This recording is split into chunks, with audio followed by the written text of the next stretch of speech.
Hey guys, welcome to the workshop. So today we're going to restore an old axe.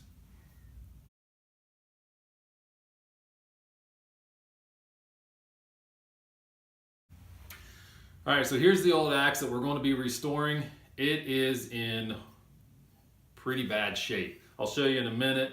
The edge is just horrible. It's just horrible.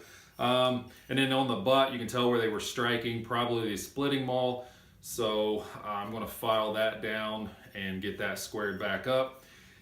My dad told me that it came from my grandpa's workshop. It kind of looks like it came from underneath my grandpa's workshop because it is pitted pretty bad and rusted out. But I kind of like that. It adds a lot of character and texture to it, so I think I'm just going to run over it with the wire wheel and clean up the rust and dirt off of it, file it down, get it pretty close to the bevel that I need, and then I'm going to heat treat it and sharpen it up and then rehang it.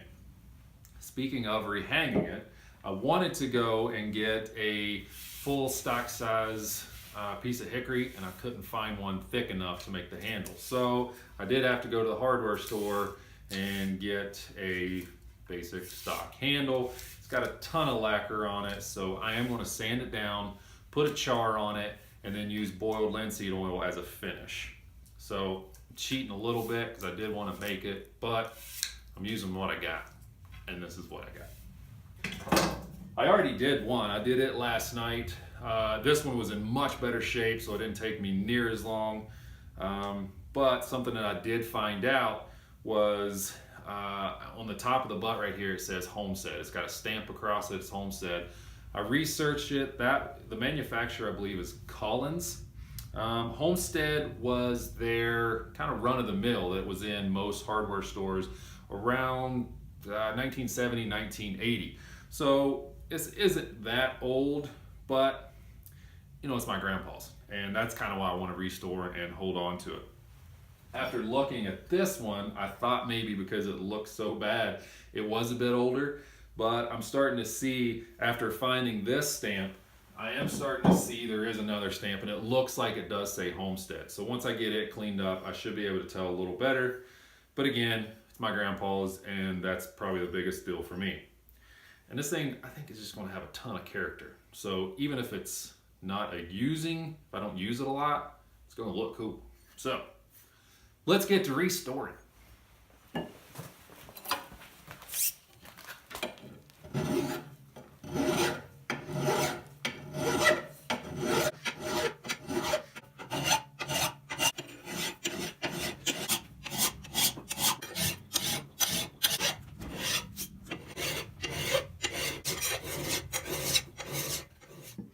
All right, as you can see, this edge is, well, you know, it ain't good.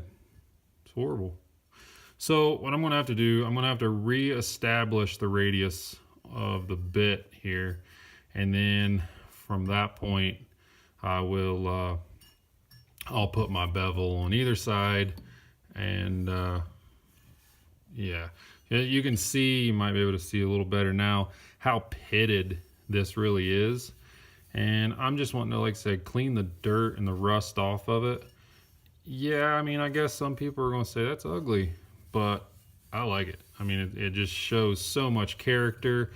Even though it's not that old of an axe, I did find right here, I did have to take some of it out, unfortunately.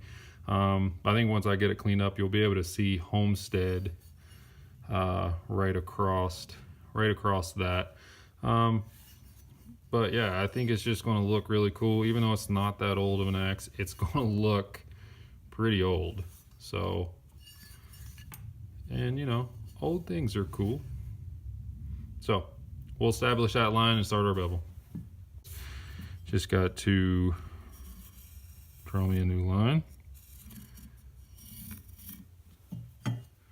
All right, so I was going to do this by hand for two reasons. One of the reasons was if someone wanted to restore an axe and they didn't have a lot of the power tools, they didn't have a torch to heat everything up, they didn't have a forge to put it in for part of the heat treat, they could do it by hand, keep the heat low, so that way they did not ruin the temper.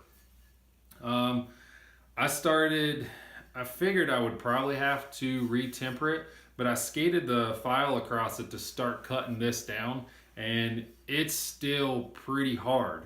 So I think I'm going to very carefully use the belt sander to just take that down. I'm going to dip it in water to keep the heat low, that way I don't mess the temper up.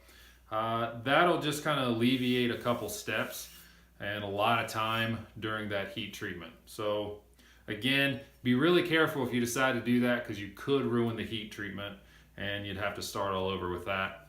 And it's not that big of a deal, but it does take quite a bit of time. So let's go over here and I will show you my makeshift belt grinder sander.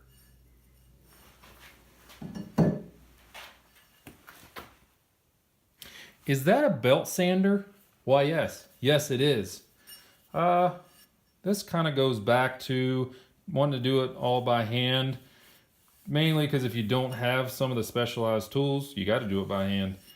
But I took this old belt sander on its last leg, threw it on some chunks of wood and put a switch on it.